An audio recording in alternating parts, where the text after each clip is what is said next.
Kembali lagi di NDK Exhaust Channel. Ketemu lagi dengan saya Bergaryadi akan menemani Anda di video kali ini. Kita akan membahas mengenai ngempos. Apa itu ngempos? Tahu ngempos? Jadi simak terus video ini sampai habis ya. Oke.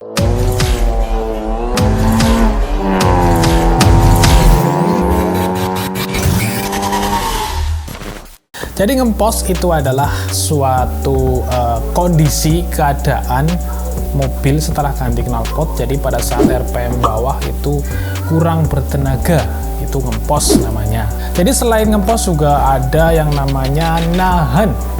Wah, apa itu nahan? Jadi nahan itu adalah kondisi mobil dari RPM bawah bertenaga, tapi dari RPM menengah ke atas itu kurang bertenaga. Jadi rasanya itu berat banget itu pada saat tarikan RPM menengah ke atas gitu. Wah.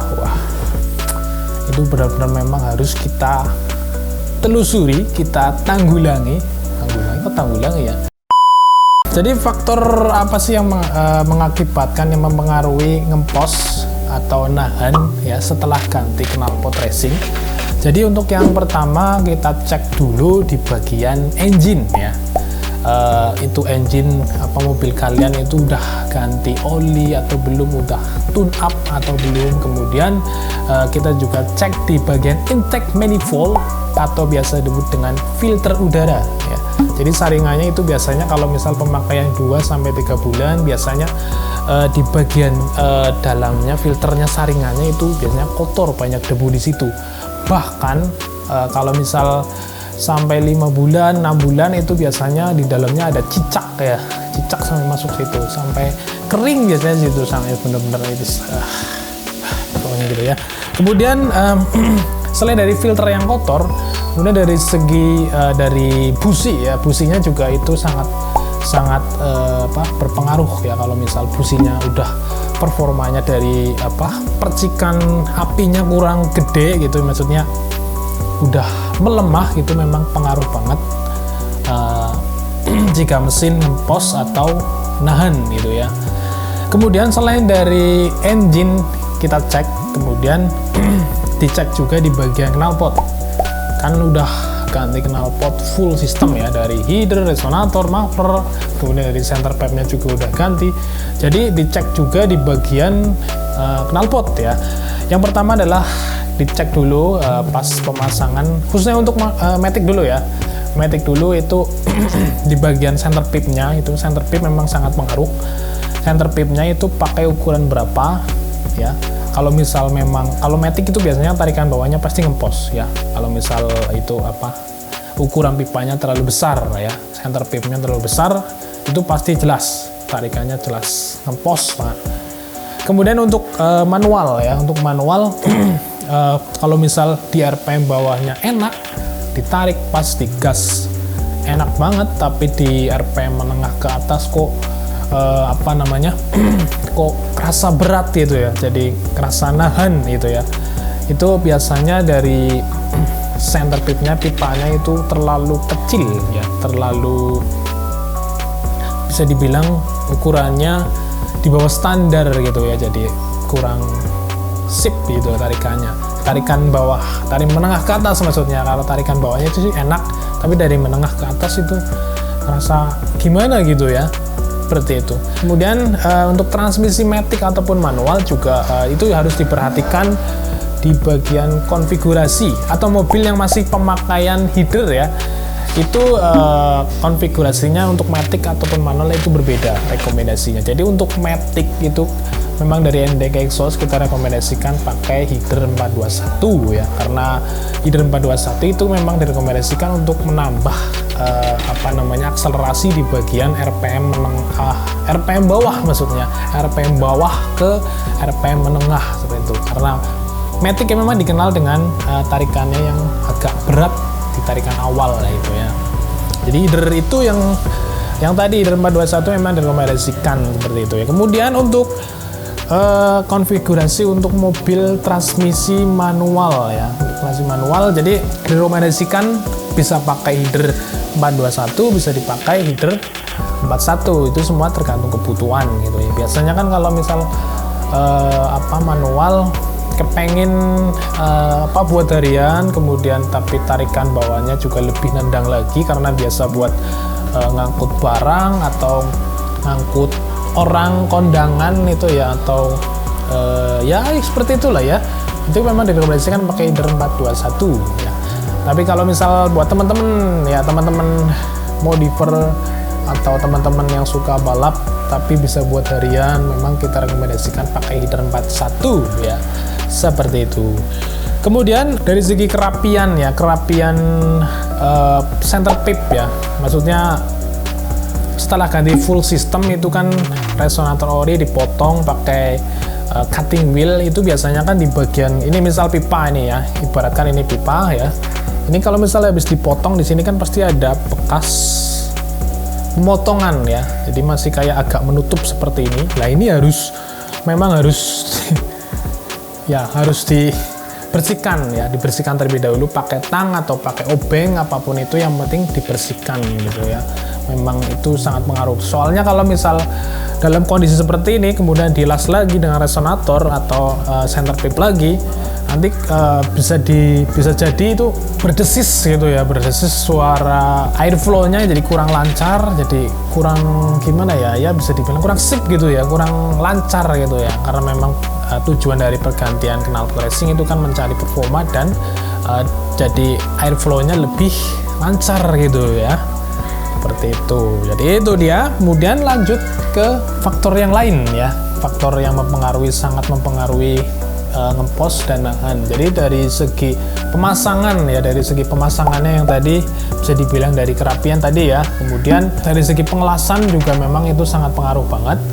Jadi memang harus dicek kembali setelah dilas, jangan lupa disiram air dulu biar nggak panas, kemudian nanti dicoba dengan cara engine dinyalakan, kemudian agak diinjak pedalnya dikit-dikit gitu, nanti pas di pengelasan itu dipegang seperti ini. Ini misal pipanya ya di sini ya, kayak gini ya, seperti ini. Kalau misal ada terasa itu dia tangan, itu berarti bocor. Kalau misal dengan cara lain mungkin disiram air ya, disiram air, misalnya ini bagian sambungan ya, disiram air. Biasanya kalau misal bocor itu kan berarti bluduk gitu ya, bluduk gitu ya, itu memang harus di las ulang gitu ya. Kemudian pengelasannya itu memang harus benar-benar rapat ya, maksudnya dari pipa ke pipa itu memang harus benar-benar rapat, jadi jangan terlalu jauh tapi langsung dilas, itu memang harus benar-benar plek gitu baru dilas gitu, biar nanti hasil pengelasan di bagian dalam itu nggak terlalu menonjol gitu loh, jadi lebih rapi, itu juga aman gitu, lebih kuat gitu ya.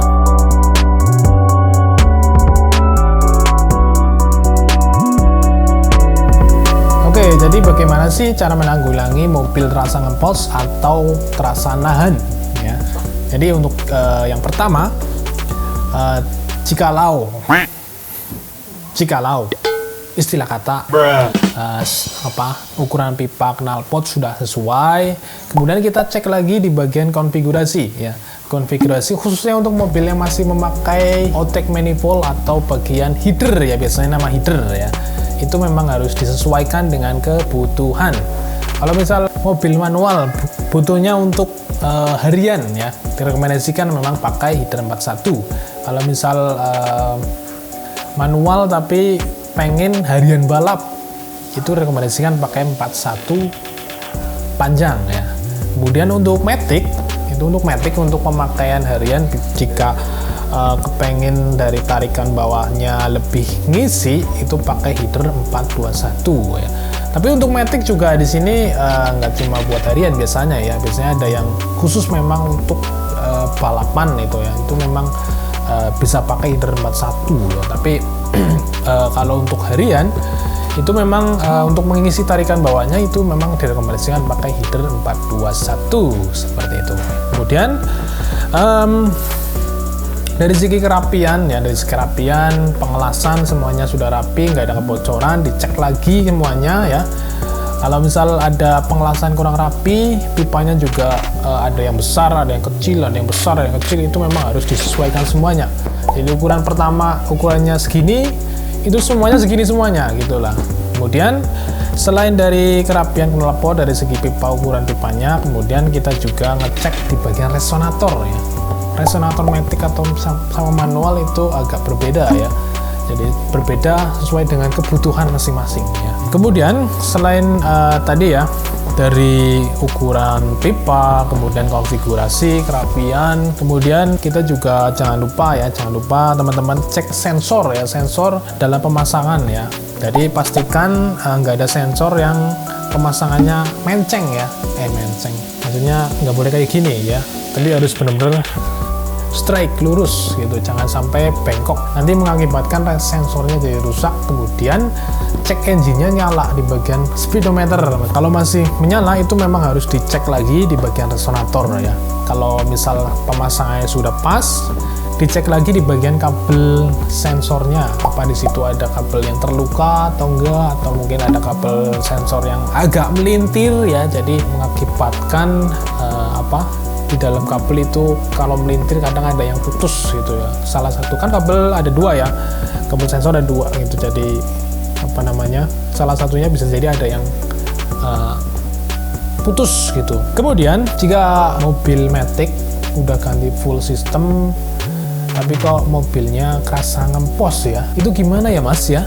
Jadi gini ya, kadang ada mobil yang beradaptasi terlebih dahulu ya, jadi memang harus beradaptasi mungkin dari setelah ganti knalpot sampai 1 minggu itu ada yang beradaptasi terlebih dahulu, kemudian ada juga yang langsung beradaptasi ya. Jadi cara untuk mobil biar lebih cepat beradaptasi, jadi teman-teman nggak usah bawa ke bengkel resmi atau ke bengkel apa gitu ya, tapi tinggal dikerjakan langsung di rumah itu bisa banget. Caranya adalah melepas kabel positif atau kabel plus pada aki itu dilepas saja, tinggal pakai kunci 10 ya, kalau kurang lebihnya kayaknya kunci 10 kalau nggak salah, mau yang pas atau ring juga boleh, nggak apa-apa, dilepas, pokoknya jangan sampai nyenggol ya. Pas dilepas benar-benar dilepas, agak jauhkan, kemudian didiamkan selama kurang lebihnya 30 menit ya, itu 30 menit. Kemudian setelah 30 menit tinggal dipasang, dan jangan lupa setelah dipasang itu bautnya harus benar-benar kencang, jadi nggak boleh masih kendor, oglak, kurang kencang gitu ya, jangan sampai seperti itu. Nanti kalau misalnya kurang kencang, nanti dari segi penerangan, dari segi pengapian, kemudian dari segi pengisian aki jadi nanti kurang maksimal ya, jadi kurang bagus, nanti mengakibatkan percikan, ada percikan, jret gitu ya, percikan memang harus benar-benar kencang gitu ya, plus atau min harus benar-benar kencang gitu. Kemudian cara menanggulangi mobil yang paling simple ya, jadi kita pastikan engine harus dalam kondisi prima, yaitu setelah tune up atau ganti oli, ganti busi, ganti filter oli, kemudian filter udara juga harus diperhatikan ya, intake manifold itu benar-benar harus diperhatikan agar sirkulasi oksigen yang masuk ke ruang bakar itu lebih lancar gitu ya. Maksudnya lebih lancar itu bukan berarti filternya atau saringannya itu dilepas, itu enggak. Nanti kalau misal dilepas nanti kasihan engine-nya jadi kotor, gampang kotor gitu. Jadi nanti ruang bakarnya kotor, jadi menghasilkan gas buang yang lebih ngebul gitu ya. Padahal baru itu mesti ngebul gitu kalau misal filter atau saringannya dilepas gitu. Dan seperti itulah sedikit penjelasan mengenai pengertian ngempos, pengertian nahan, dan cara menanggulanginya ngempos, cara menanggulangi nahan ya. Jadi kalau di mobil itu kan di ngempos itu tarikan bawahnya kurang bertenaga ya, tapi kalau di manusia seperti ini. Nah itu ngempos namanya ya. Kemudian kalau nahan ya, kalau nahan di mobil kan di rem menengah ke atas itu terasa berat gitu ya, tapi kalau di manusia seperti ini gitu, itu nahan BAB maksudnya. Oke, mungkin itu aja ya sedikit pengertian mengenai ngempos dan nahan ya. Nanti buat teman-teman yang ingin konsultasi, yang ingin tanya-tanya bisa isi kolom komentar yang ada di bawah ini. Dan untuk pemesanan knalpot NDK exhaust bisa langsung klik link yang ada di deskripsi. Dan untuk pembelian knalpot NDK exhaust bisa melalui Tokopedia dan Shopee. Nanti linknya sudah kita sediakan di deskripsi. Tinggal diklik aja, pilih knalpot sesuai dengan kebutuhan. Seperti itu, oke? Jangan lupa like video ini, jangan lupa juga share video ini, dan jangan lupa juga subscribe NDK Exhaust biar lebih semangat lagi membuat konten-konten yang berfaedah, pastinya bermanfaat untuk kelangsungan hidup otomotif Indonesia. Oke, sampai jumpa di next video selanjutnya. Bye-bye.